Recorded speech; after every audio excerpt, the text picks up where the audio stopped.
Dia da nossa gente acisense. Os fatos e acontecimentos que são notícias passam aqui pelo quadro Frente a Frente da Rádio Alternativa Acisense, com a presença de entidades, instituições e personalidades de nosso município, contando suas histórias ou divulgando seus eventos, produtos ou serviços através de nossos microfones e pelas lentes de nossas câmeras. Quadro Frente a Frente, o espaço mais democrático e imparcial da imprensa acisense. Está no ar, Frente a Frente. A apresentação, Robert Garrod. Ok, muito bom dia, São Francisco de Assis. Bom dia a você que está na nossa audiência. Estamos começando hoje o nosso programa Manhã Alternativa, segunda edição, e o quadro Frente a Frente, que recebe a Fabiana Choqueta Mazuco, é isso? Isso mesmo, né? E você que tem em casa nos acompanhando, muito bom dia para você, seja muito bem-vindo à nossa programação. Você que já está na live nos acompanhando também, muito obrigado pela sua participação. Pode deixar o seu recado, a sua mensagem para a gente, ou quem sabe até mesmo compartilhar para que mais pessoas possam estar acompanhando a nossa conversa de hoje. Então, nós estamos aqui com a Fabiana. Ela vai dar o seu bom dia à nossa comunidade, falar um pouquinho do seu trabalho e depois, na sequência, a gente vai comentar um pouquinho da sua história. Fabiana, a função da Fabiana na prefeitura, na administração municipal, qual é que é, para o pessoal que tem em casa saber um pouquinho do teu trabalho? Bom dia. Bom dia, Robert. Bom dia a todos os ouvintes, aos espectadores. Com grande satisfação que eu vim aqui hoje, frente a frente com o Robert. Muito obrigada pelo convite. E então, eu sou servidora pública do Poder Executivo de São Francisco de Assis. Eu sou arquivista, meu cargo é arquivista municipal. Sou responsável pelo setor de Patrimônio Público Municipal, Museu Municipal Cônego Hugo e Arquivo Público Municipal. Muito bem. Nesse arquivo municipal, só para a gente ter uma ideia, o que seria mais ou menos assim? Por exemplo, são documentos lá desde o início da trajetória do município? Tem documentos aí de mais de 100 anos de existência ou não? Com certeza, Robert.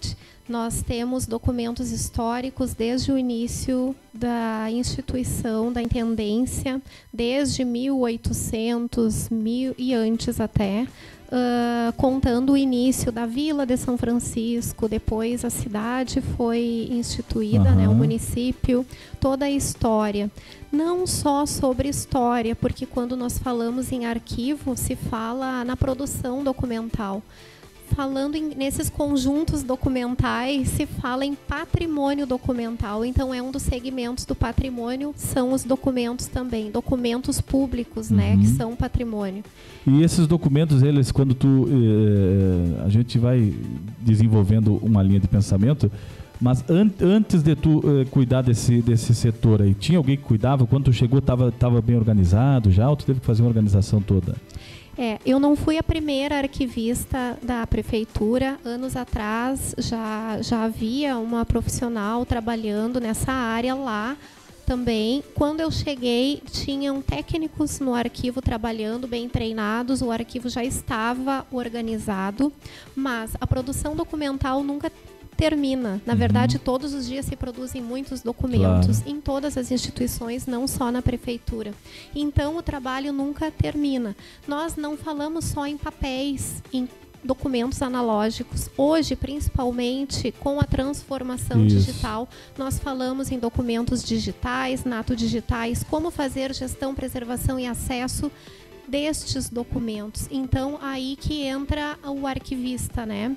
Se faz preservação, como em plataformas digitais, digitalização não é preservação, então nós implementamos políticas de gestão sobre um sistema de arquivos.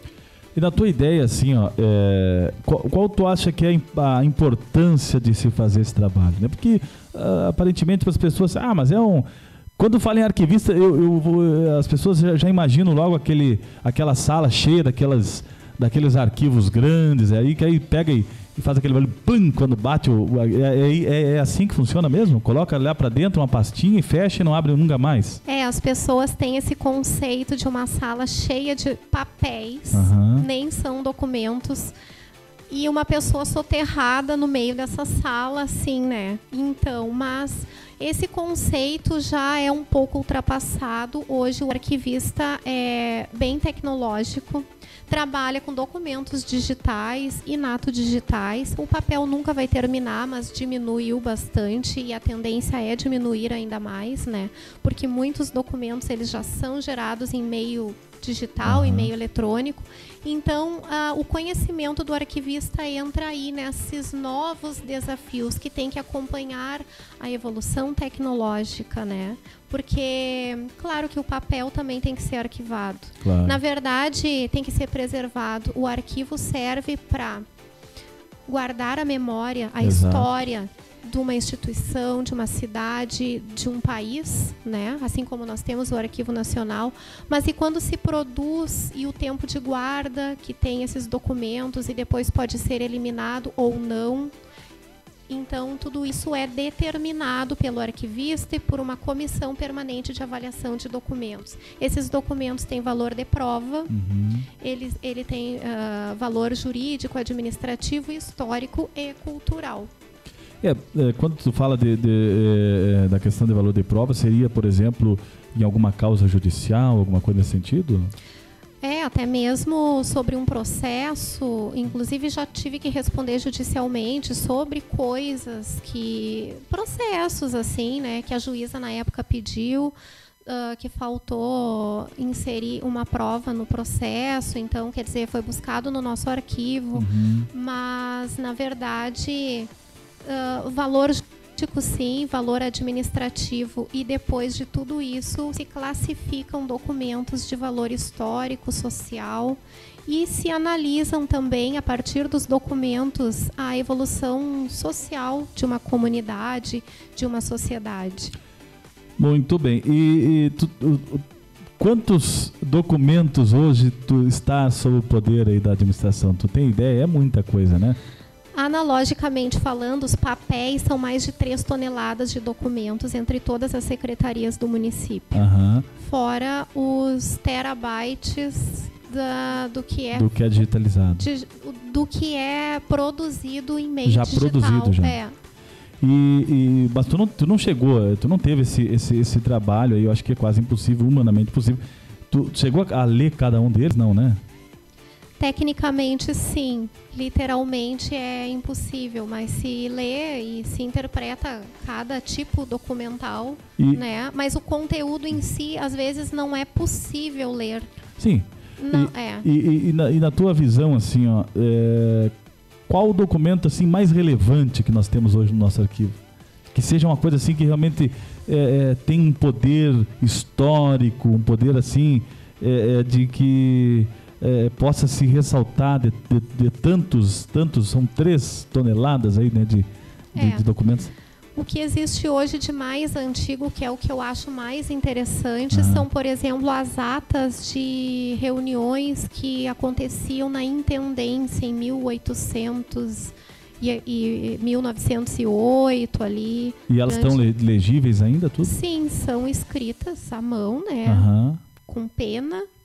Então, são documentos realmente muito importantes e valiosos de cunho histórico, né? Mas um documento produzido hoje, uma reunião feita hoje, uma ata escrita hoje, já é histórica. Então, quer dizer que os documentos hoje produzidos já são classificados.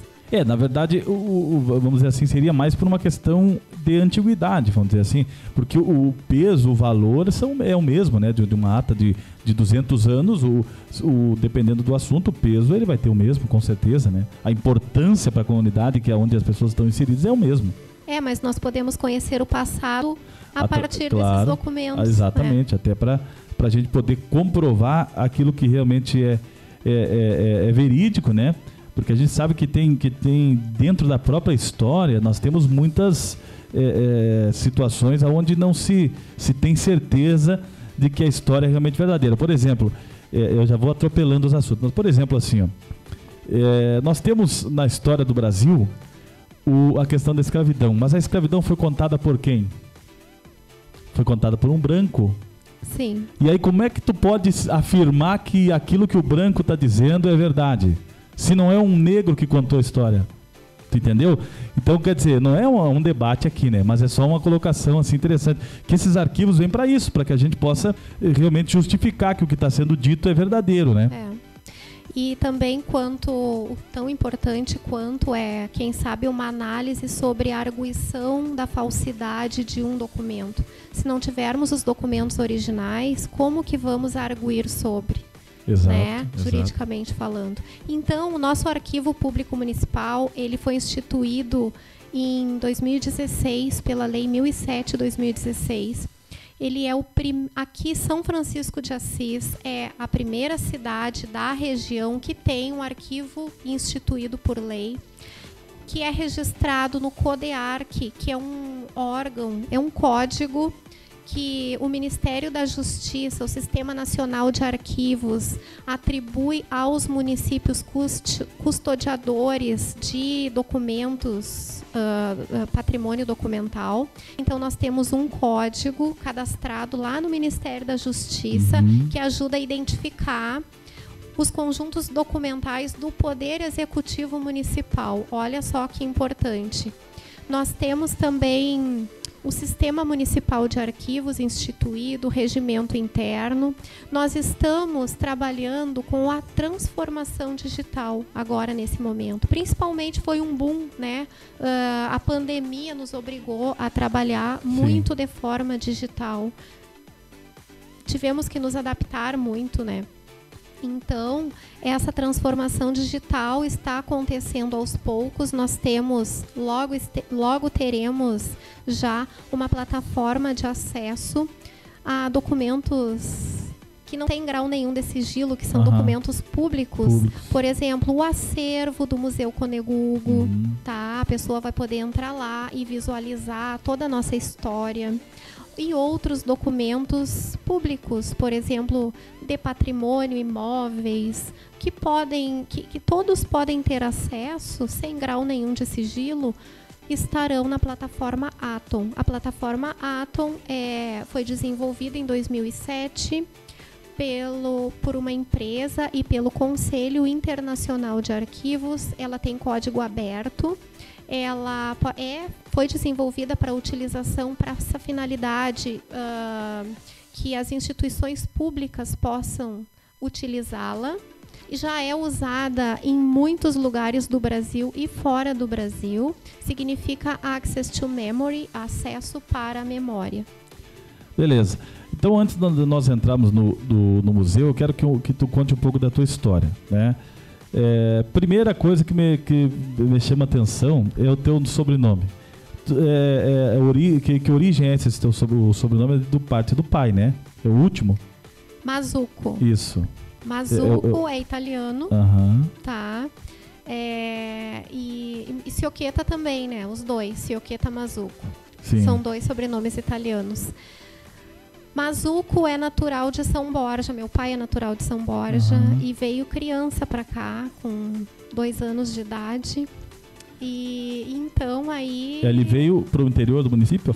Não, ele veio com a família dele, né? Com meu avô, com a minha avó.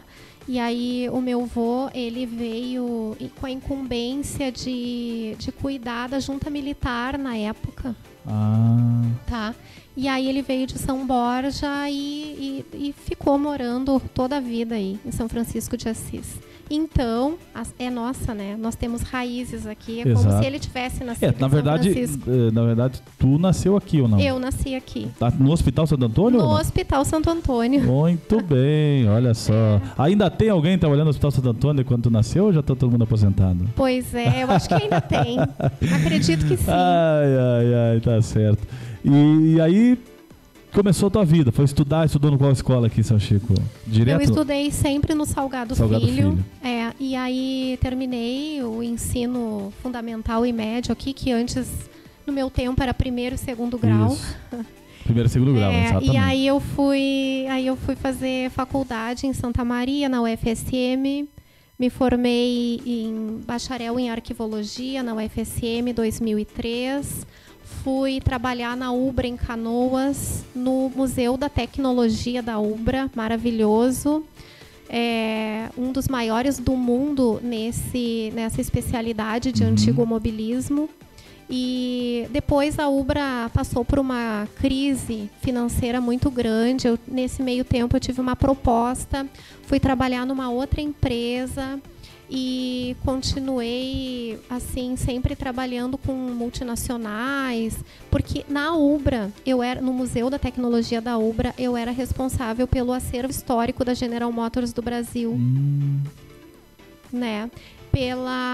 Também pela parte de exposições de coleção da Massey Ferguson, que é uma empresa que produz máquinas e implementos agrícolas, que no Brasil fica em Canoas, a ACO do Brasil. E nesse período aí da GM, tu conheceu carros muito antigos na época, não? Sim, muito antigos. O carro mais antigo do museu era um Oldsmobile 1904 com manche. Ele não tinha direção, era um manche, assim. Era o Xodó, mais antigo. E também o Ford T. Aqueles carros que a roda era de madeira. Aqueles, sabe? Pro pessoal de casa aí saber. Mas esses carros eram só para exposição ou dava para alugar, não?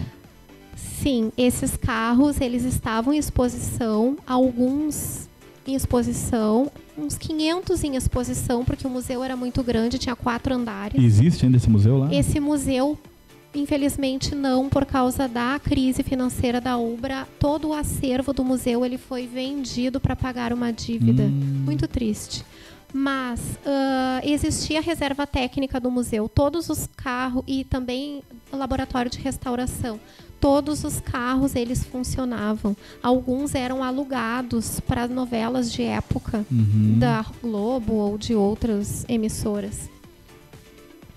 Beleza, foi uma experiência bacana, com certeza. Chegou a dirigir algum deles, não? Sim. Esse é ligão?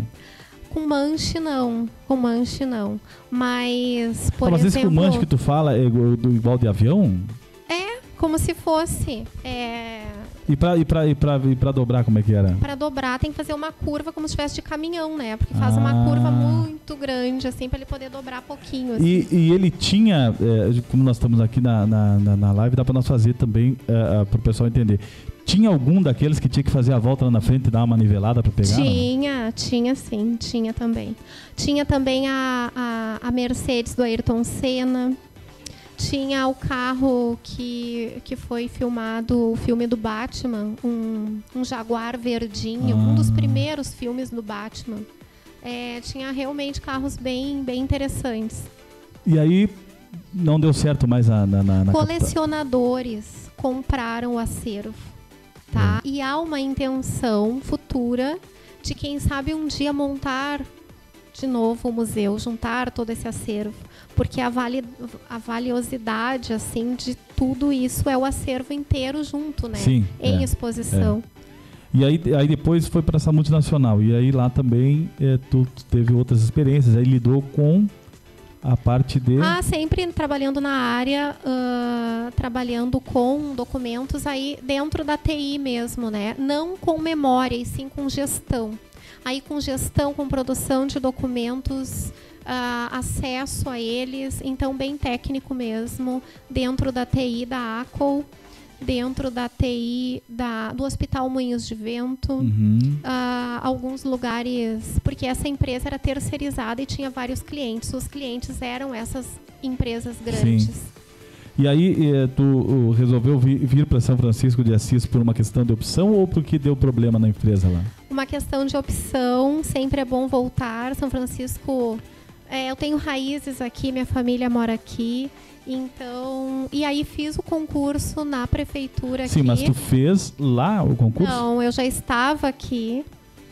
Mas então abandonou tudo e veio embora? Não, nós tivemos uma empresa aqui de informática, a Macrix Tecnologia. Isso, vieram para cá para abrir uma empresa? Viemos para abrir uma empresa, exatamente. Tranquilo. E nesse meio tempo fiz o concurso, passei em primeiro lugar. E estou aí trabalhando já há alguns anos no Poder Executivo Municipal como servidora pública. Beleza. E tu me diz uma coisa, no ramo privado, o teu cargo ele é mais rentável financeiramente ou não? Eu acho que é. Não precisa responder. Mas São Francisco é muito gratificante. Tem a questão da qualidade de vida que vale mais dinheiro, vale muito mais que dinheiro. Né? Qualidade de vida não tem valor, sabe? Criar um filho em São Francisco de Assis não tem valor. Então, vale certeza. Muito mais a pena. Vale muito mais a pena. Então vamos pro museu. O nosso museu teve alguma... Quando tu chegou no museu, tinha alguém responsável lá também ou não? Ou estava meio atiradão, vamos dizer assim? Não, o museu ele é vinculado à Secretaria de Educação e Cultura, né, da Prefeitura de São Francisco de Assis. Então, sempre teve alguém responsável pelo museu, sempre foi muito organizado, muito cuidado. A dona Eni, muito querida, ela se aposentou, ela era responsável pelo museu. E a partir daí, então, eu fui ser responsável por esse setor. Foram se aposentando e tu foi assumindo tudo lá, então. O que achou, hein? Na verdade, o meu concurso, nas atribuições, ele fala que, já prevendo, eu acredito que essa aposentadoria, né, diz que teria necessidade também de cuidar do museu, né? Então, eu já entrei na prefeitura sabendo das atribuições. E para mim é um lazer, né? São momentos de lazer. Claro que é um trabalho, é sério, existe técnica, existe ciência, mas receber as pessoas no museu, nesse lugar de cultura, entretenimento e lazer, e fazer essas pessoas viajarem no tempo e conhecerem um pouco da sua história, da nossa história, a partir desses registros, desses objetos que existem lá no museu, é muito gratificante. Muito bem. Então, o nosso museu, aí tu assumiu ali também, né, com a aposentadoria da dona Eni. Um grande abraço para ela, se estiver nos acompanhando. Ela mora em São Chico ainda, não? Acredito que sim. Deve estar morando. Dona Eni Vieira. Eni Vieira, um grande abraço. E aí tu, como é natural, começou a colocar a tua identidade no museu, né? Tu foi analisando aquelas coisas que poderiam ser modificadas e tal, até com um olhar mais clínico, com mais uma visão de cidade grande, vamos dizer assim, né? Porque a gente precisa, eu digo assim, que aonde que tu vai aprender? É fora, né? Pra gente poder ter uma visão mais aberta das coisas, né? Às vezes a gente se fecha muito na cidade onde a gente mora e acaba fazendo a mesma coisa que todo mundo já fez, né? Sim. Eu sempre digo assim, ó, eu não viajo porque eu não tenho tempo, mas eu passo muitas noites olhando na internet o que você faz nas grandes rádios do Brasil inteiro, sabe? Porque senão eu vou ficar fazendo a mesma coisa que as outras rádios já fazem, aí daqui a pouco é só mais um lá, só para ser mais um. Então não é ser mais um. E com a tua visão, com a tua experiência dos museus e tal, o que tu, de começo, assim, foi as primeiras mudanças que teve no museu depois da tua... Faz quanto tempo que tu assumiu ali? Fazem 4, 6 anos. O museu? Que eu estou no museu. 6 anos. Nesses 6 anos, assim, as primeiras providências que tu tomou para modificar alguma estrutura que estava deixando a desejar ou que não estava dentro da tua identidade como administradora? Sim. O museu... Bom, a iluminação do museu foi uma das primeiras coisas que nós trocamos, né? Porque é muito importante a pessoa chegar e se sentir bem no ambiente, né? E a partir do momento que fomos recebendo as pessoas, nós fomos entendendo que as pessoas tinham necessidade, queriam levar um pouco do museu para casa. Não no sentido de levar um objeto, mas por que não deixar tirar fotos lá dentro? Era proibido antes? Não podia. Fazer um vídeo, marcar no Face pessoas e compartilhar que esteve no museu. Então são coisas mesmo para divulgar a nossa história, né? Foi uma das coisas. Eu sou especialista em museus pela URGS também, no tempo que eu morei fora, que eu trabalhava na UBRA, eu fiz essa especialização. Então, existem várias coisas ainda a serem feitas lá, mas num setor público se precisa de recurso, claro, né? Muitas vezes nós não conseguimos fazer da forma que nós gostaríamos. Claro. Agora nós ganhamos uma emenda parlamentar do deputado federal Marlon Santos de R$250 mil. Estamos muito felizes porque o museu funciona no prédio do Centro Cultural, onde todos sabem, os assisenses, né, ou a maioria, que era a prefeitura, que era a rodoviária. A rodoviária da cidade. Então, para vocês verem como o prédio é antigo, como precisamos de uma boa reforma para conseguirmos expandir a exposição, quem sabe, no piso superior, arrumarmos de uma forma mais moderna as exposições para receber melhor o público. Exatamente. E tu acha que hoje o espaço físico ele já está se tornando pequeno ou não? Já está se tornando pequeno, sim. Por isso a necessidade de expandir mais a exposição. Sim, quem sabe com exposições itinerantes, né? Pois é porque ali em cima eu não sei também se daria espaço, né? Porque alguma coisa sim.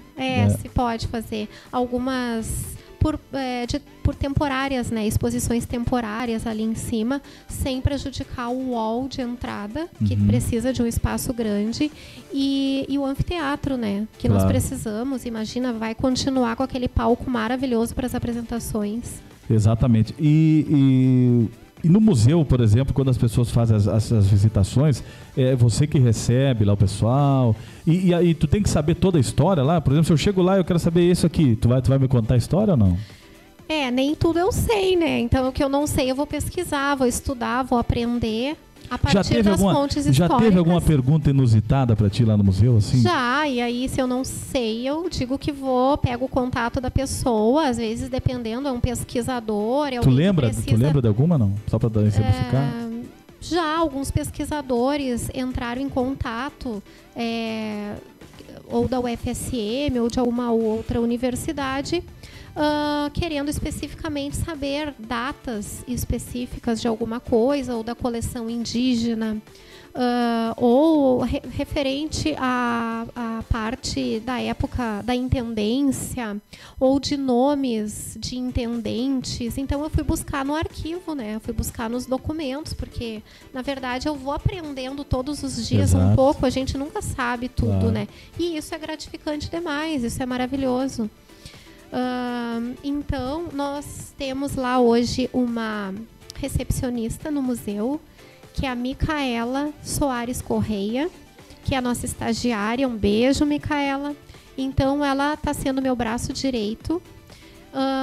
Tem outra pessoa que nos ajuda muito lá, que é no museu e no setor de patrimônio, que é Rudinei Cortese, que além de trabalhar comigo lá, ele também é vereador. Rudinei Cortese. Então, nós temos uma equipe muito enxuta, mas muito eficiente. Beleza. Então, as pessoas... e o museu está aberto durante o horário ali de funcionamento, está sempre aberto à disposição das pessoas que quiserem fazer a visitação? Das 8 às 14 horas, sem fechar ao meio-dia. A entrada é franca. Funciona ali no térreo, entrada pelo Centro Cultural, no prédio do Centro Cultural, entrada pela esquina da Rua Pinheiro Rocha, 315. Nós temos também o Departamento de Cultura, que apoia o museu. Imagina, é um setor do Departamento de Cultura. A diretora do Departamento de Cultura é a Priscila Sacchetti. Tem o Regis, também Lança Nova, que trabalha assessorando. Então, aí no Departamento de Cultura. Mas a nossa equipe é muito unida, né? Nós trabalhamos sempre juntos em eventos. Quando é uma visitação muito grande no museu também, todos nos apoiam. Perfeito. O museu tem recebido muitas visitas de fora, não? É claro que agora com a pandemia dificultou, mas assim, tem alguma coisa programada? Nós estamos no mês da cultura, né? Então, existe uma programação durante todo o mês. Teve a abertura do mês da cultura, foi dia 5 no anfiteatro, dia 5 agora de novembro, e nós estamos recebendo todas as escolas da rede municipal para fazer, e estamos fazendo uma oficina com essas turmas, com esses alunos, sobre patrimônio histórico-cultural. É um grande jogo, na verdade, com os alunos na Praça Coronel Manuel Viana. Eu vi as fotos. Tu viu as fotos? Com o dado grande. Com o dado, porque na praça foi feito um circuito e eles jogam o dado e é um grande tabuleiro. Eles andam casas, A gente faz perguntas sobre alguns monumentos, eles acertam, andam casas para frente e a chegada é no museu. Aí a visitação, aí eu converso um pouco com eles, faço uma introdução sobre o que é museu, para que servem os museus. Em todas as cidades existem esses lugares de memória, o porquê, e eles fazem a visitação, tiram fotos, adoram. E aí voltam muito entusiasmados. O importante também é a gente fomentar essas coisas, né? Porque eu não lembro desde que tempo que tem o museu aqui em São Francisco de Assis.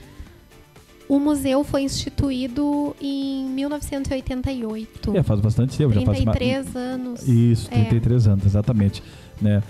Vai se fortalecendo mais essa cultura para as pessoas se voltarem para a sua própria história, né?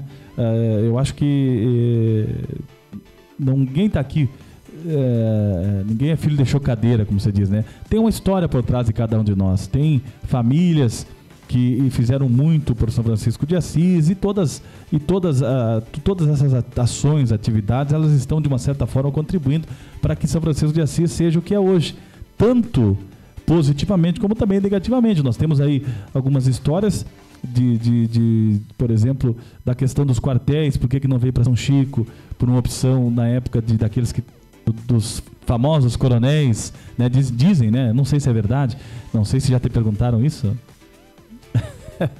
Ela fica assim, né? Não quer me dizer.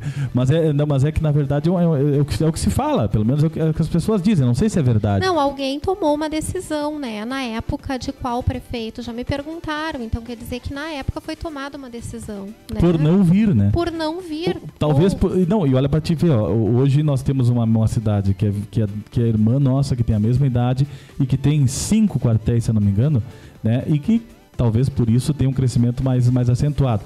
Mas como eu quero dizer que todas essas ações contribuem positiva ou negativamente. Hoje, com a visão que nós temos, é claro que São Francisco queria um quartel, 2 ou 3, é claro que nós queríamos uma universidade aqui, mas foram feitas opções que a revelia da nossa vontade, claro que a gente nem estava lá na época, né, se a gente pudesse opinar.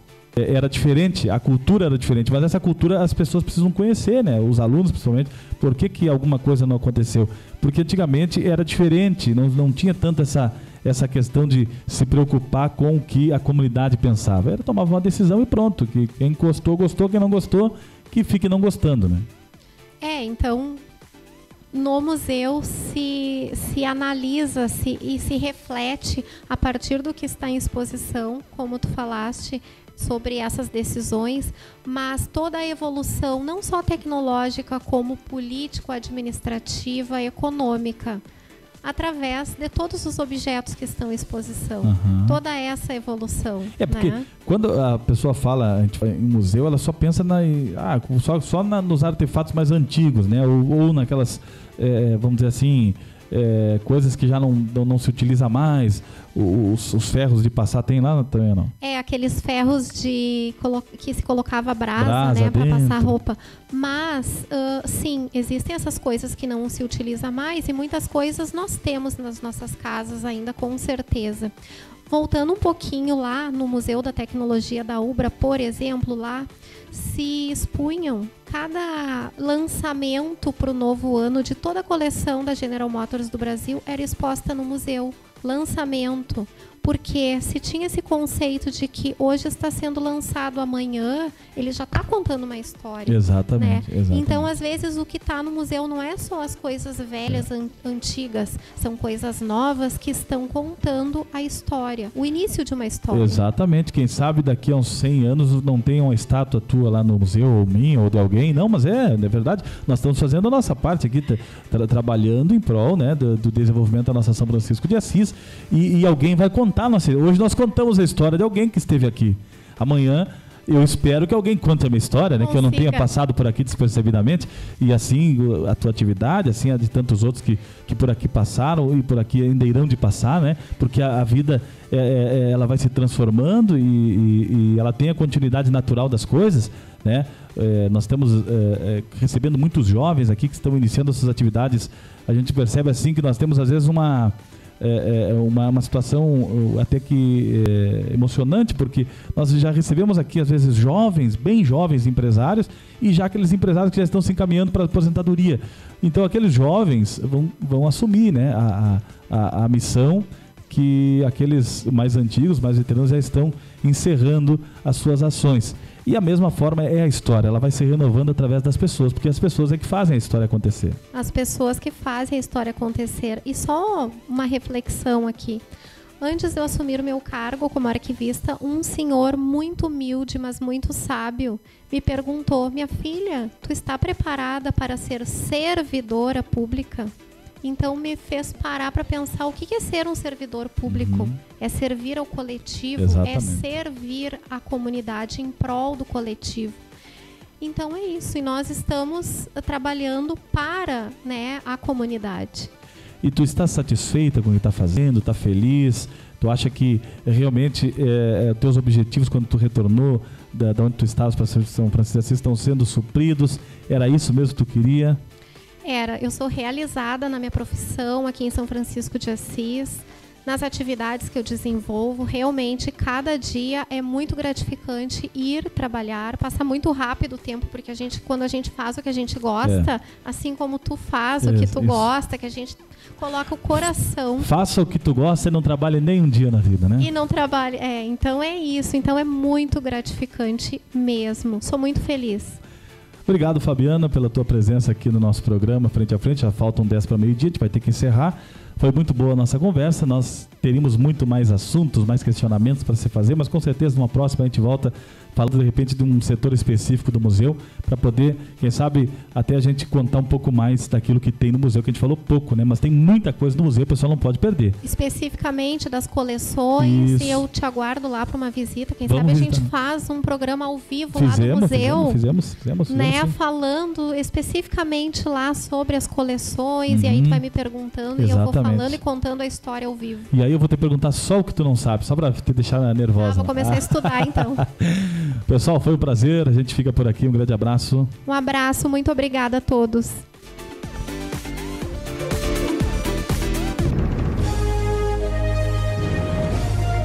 Você acabou de ouvir Quadro Frente a Frente. Agradecemos a sua audiência e convidamos para estarem conosco amanhã a partir das 11 horas da manhã.